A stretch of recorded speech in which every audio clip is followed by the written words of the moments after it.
What's going on, y'all? This is Alexander, and you are plugged in to the Nerd Companion.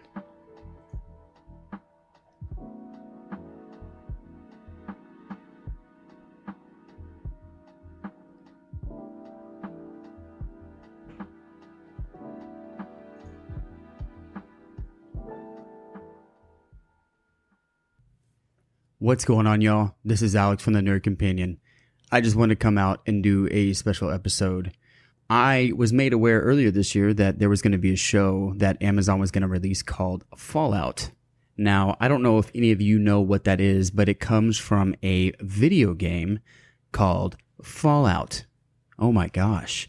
So they made a show, and I know I've been probably thinking about this for years, how cool a show would be, and I was graciously given by Amazon, because I know they made it specifically for me, a show about the video game that has been dear to my heart for many, many years. Fallout is basically a post-apocalyptic game that one is basically exploring the wastelands for purpose, and it's usually outlandish, and the story is usually, surrounded by, survival and community and finding a home amidst all the conflict and chaos that has ensued the world.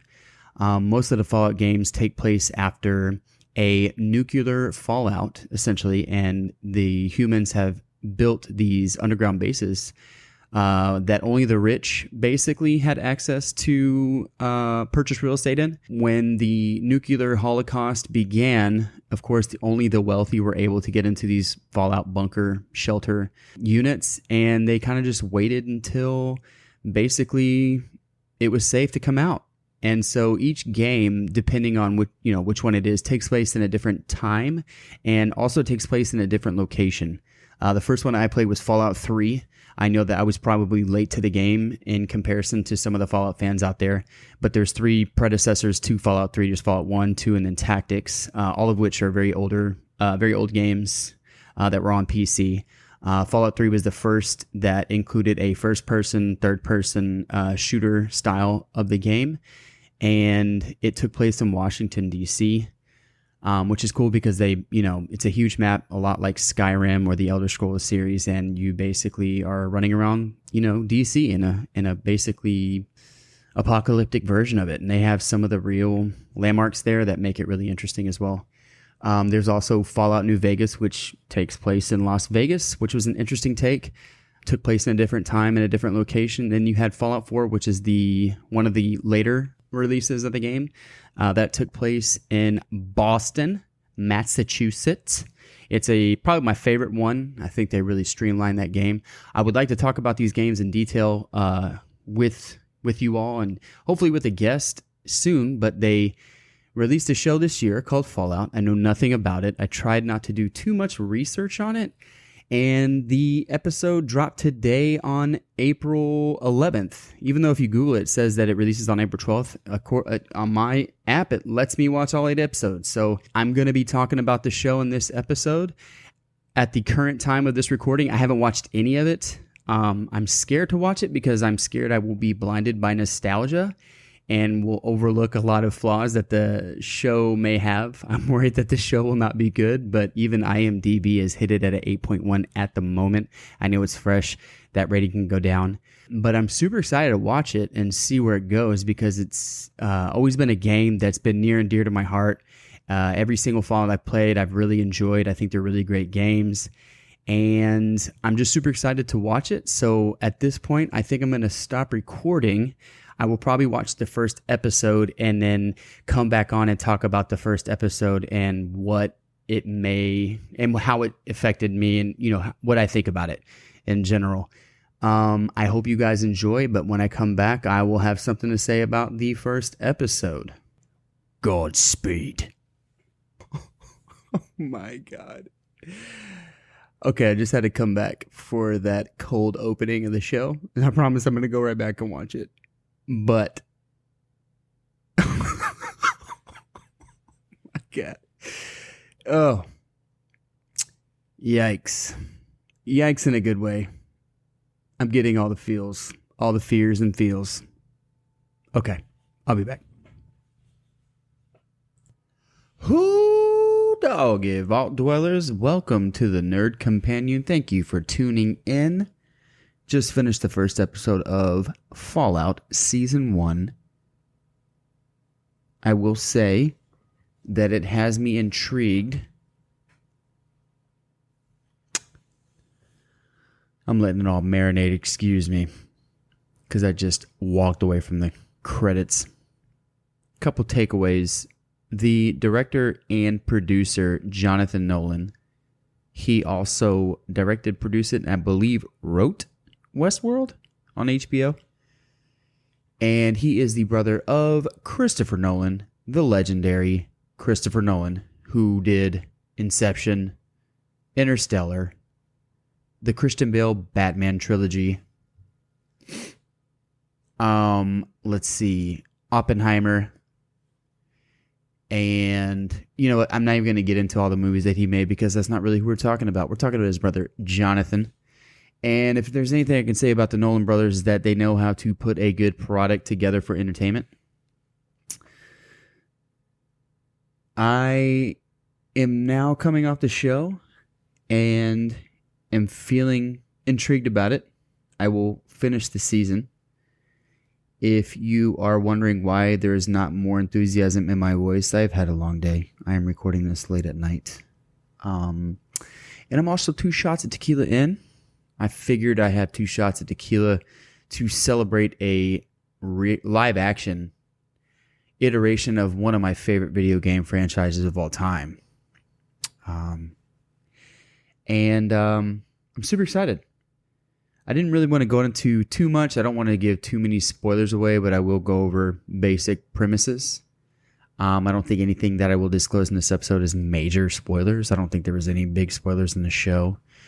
Definitely some Easter eggs that was enjoying to see. So let's get right to it. This will be a Vault Dweller interesting episode for all my Vault Dwellers out there. I will say, so the music is pretty good. They do music from the Rat Pack era. Frank Sinatra, Dean Martin, the whole Rat Pack gang, that whole era, you know, the swing, big band music, which is typical for all Fallout games. I think they tastefully put it here, and it's very satirical when they play this music because you're thinking of, you know, big Dean Martin, Frank Sinatra songs while people are getting their heads blown off with weapons. Classic Fallout action there. Any Fallout fan is going to appreciate that.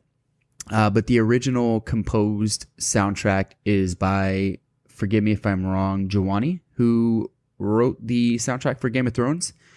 Solid composer. Really excited about that. I do want to talk about the opening scene. It's real awesome. It gives you all the feels and all of the fears that you could expect from any nuclear attack that could happen here in America. First, I want to say that what an appropriate time to have this show take place with everything going on in real life. You definitely get those feels and fears because, you know, I won't get too political with it, but it feels like we're always a breath away from anything happening, especially with things that are happening in the real world. But yes, you're introduced to a character. I can't remember his name, but you're kind of thrown into this single dad who's trying to basically entertain this kid's party. He's a cowboy, and he's doing lasso tricks. And the father of the birthday boy is kind of making fun of the man because it seems from context that he got out of a nasty divorce, and he's having to pay big alimony. So he's having to pick up these odd jobs to pay off his alimony. And he looks like he has his daughter with him, and he's just trying to do the right thing. And the dad of the party is like this big time, you know, he lives on, you know, the hills of LA is what it looks like. And he's kind of not low key. He's basically disrespecting this man as he's trying to entertain his birthday boys, you know, his son for his birthday, and trying to disrespect him from his dad. And of course, you know, the guy, the cowboy, is trying to take the high road and doesn't really say anything, which is respectable. So you kind of respect this guy. And basically, you look out of the hills and you can see the whole city of LA, and you see basically nuclear attacks happen in the city from a vantage point from a nice house in the hills. And it shows him running off with his daughter on his horse, while you see the raw humanity of what people would do in a situation like that. This man who owns the house, who's hosting the birthday, has a fallout shelter right there on his property. And he's essentially just punching people in the face as he gets people, his family in, which is probably what I would do. I don't know. You get caught up in a situation where there's a nuclear situation, you never know what you're going to do. But the guy that's hosting the party is pretty much a big piece of shit. And the guy that, the good guy, the cowboy, he's running off, trying to snag his daughter right off into the hills and mitigate anything that might happen to him as these explosions are going off. And then it goes to the black screen and shows you the title Fallout. From there, you get a brief saying 216 years later, and you're introduced to a character named Lucy, who lives in Vault 32. And Vault 32, or any other vault that's associated with the number, is a giant, basically city underground, and that the rich have had access to while the nuclear holocaust has happened. And 216 years later, you're seeing the great-great-grandchildren, I'm doing that math in the top of my head, the descendants of those who were able to afford the real estate in the vaults. You're seeing them, the lineage of that family, kind of see what they're doing in these vaults, and you kind of see how everyone kind of plays a very important role. Like you have plumbers, you have electricians, you have teachers, you have all these blue collar workers who all work together to kind of keep this thing working, right? Everyone has a specific job, and they do a really good job, showing that every person has a very specific role, and every role is very important and integral to the operation of these vaults, which I've really found pretty cool and interesting to see in live action. Because essentially, if anything were like that to happen, you would need that to happen, right? You'd have to rely on everybody, and, everybody would have to put in work for everything to work. And you're introduced to Lucy, who is essentially getting married off to a mystery person from another vault. And it appears that these vault cities, I guess each city has a different number, kind of like in the video games, but it looks like they might be connected to another vault. So Vault 32 is the one that Lucy lives in, and they're connected to Vault 33, and they're arranging this marriage. And you can see that whenever they're about to meet each other, that the hosts or the father is saying, like, we offer you grain, that we were able to grow from a surplus of last season. And he's offering seeds and mechanic parts to just basically show good faith and kind of merge these families together. And I won't get into the specifics, but basically conflict arises. I'll let you watch the show. Conflict arises and basically is forced that Lucy has to leave the vault. I won't get into the specifics. I hope you enjoy that part of the show. But you're introduced to another character. His name is Maximus. He is a part of another faction that you see in the video games that you learn about in the show. It's called the Brotherhood of Steel. It is a very militant group that strives on finding old technology that we are used to in our own reality to kind of basically make life better in the wastelands on the outside of the vault. So Lucy lives in this vault, and their families have been living in these vaults for, hundreds of years. No one's had any contact outside, but that doesn't mean that everything in the wastelands hasn't necessarily been living their life, right? So 200 years have gone by, and you have a whole society outside in these wastelands, and there are different factions, political groups, and one of these groups is called the Brotherhood of Steel. And their primary job is a very militant group. They strive on finding old technology to kind of just make things better and easier, kind of like they're pioneers of technology. Just want to make things better for humanity, right? I don't necessarily think that they give their technology away. I think then the only way to have access to this technology in their way of life is to be a part of their faction. Right. And you kind of see it. It's kind of a very militant group. And you're introduced to a character named Maximus, who is, it looks to be some sort of recruit. They look like they're living on some sort of like boot camp looking base. And his dream is to go out and be a part of the mission of which Brotherhood of Steel tries to accomplish on an everyday basis, you know, securing and make things safe, but at the same time, securing technology to further advance human comfort and human supremacy on the planet, basically, and trying to get back to how things used to be before the nuclear holocaust. I won't get into the specifics there, but he ends up venturing out, and I won't get into how that happens. I'll just let you watch the show. You're also introduced to another character. His name is the Ghoul. And if you look at him, he looks a lot like the cowboy that you saw in the beginning of the show. And there is a stark contrast to who the cowboy was prior to the nuclear holocaust and who this person is 216 years later. And you're asking, how is this person alive? I think it has a lot to do with the fact that he's been poisoned with radiation, and you can see it in his face and what he looks like. And maybe that has something to do with why he's able to stay alive for so long. Maybe the radiation helped him live for so long, but at what cost? He is dismembered. You can see it in his face. He essentially looks like a zombie, but he has all of his cognition about him. He is no longer the same person who took the bullshit of the hosts of the birthday party. He's now a cold, calculated killer. And we're introduced to him as 3 bounty hunters look for him. And essentially in his grave, I assume that the Ghoul, I'm going to call him the Ghoul because that's how they introduced him in the show. The Ghoul, 216 years later, is sleeping in a coffin underground, and it looks to be 2 IV bags that are dripping some sort of nutrients to him. I don't know. But they try to dig him out to do a very specific job, but then when they dig him out, they are like talking mad shit to him in his face, and then you can imagine how this goes. If you can just imagine what a cold bounty hunter would do if you had 3 people talking mad mess in his face would do. That's about how that scenario ends up. I don't want to give too much away. I'd rather you watch the show and enjoy it. I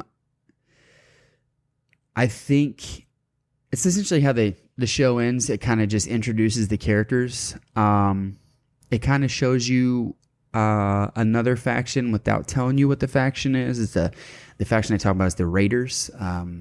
The Raiders also live in the wastelands, and they essentially live by any means necessary.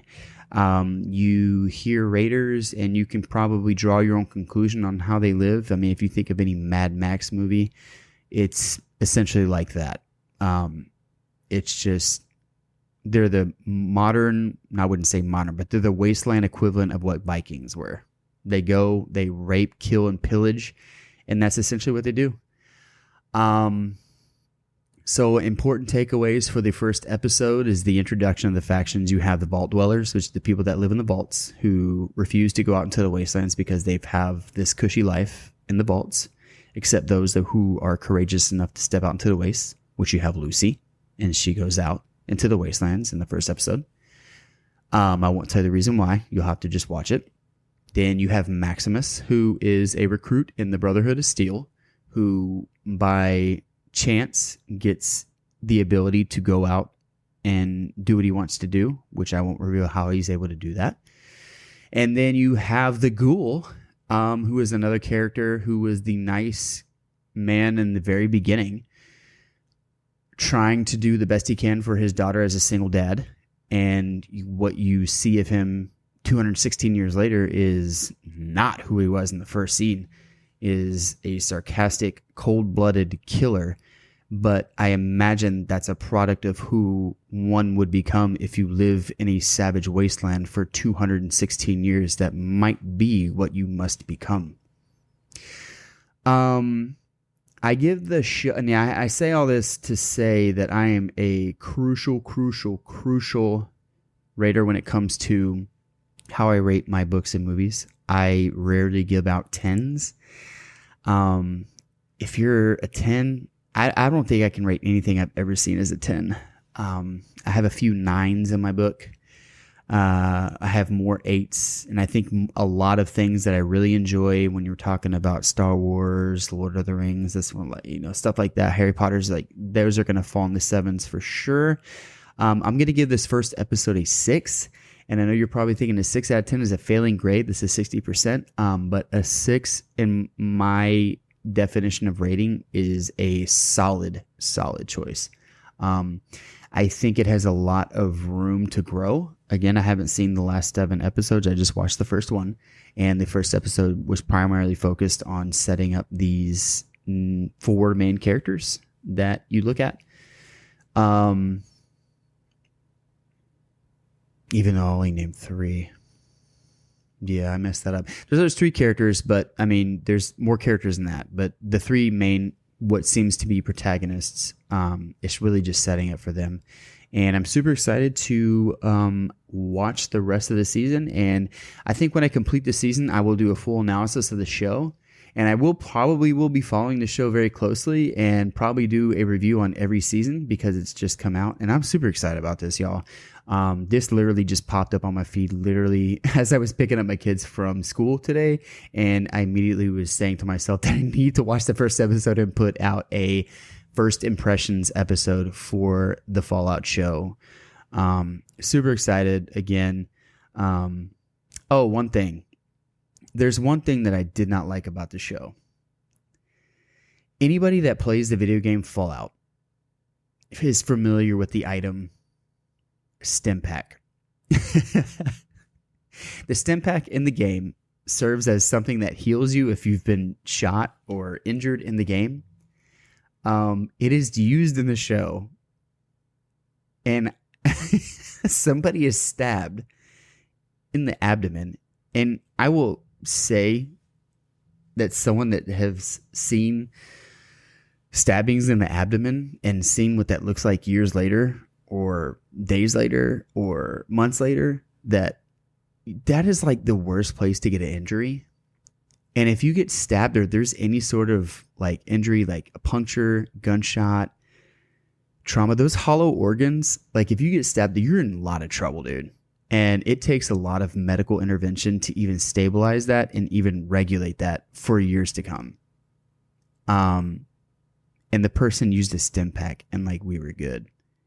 And that might have just been like dropping like an Easter egg, like, oh, this is an item in the game that's in this, show that I thought was totally goofy. That was literally my only complaint. It's like like they could have made the injury not so serious. Like it could have been like a nick on the arm or something like much minor, but like a stab injury to the abdomen, like you're talking about at least an ostomy, surgery, infection. I mean, come on.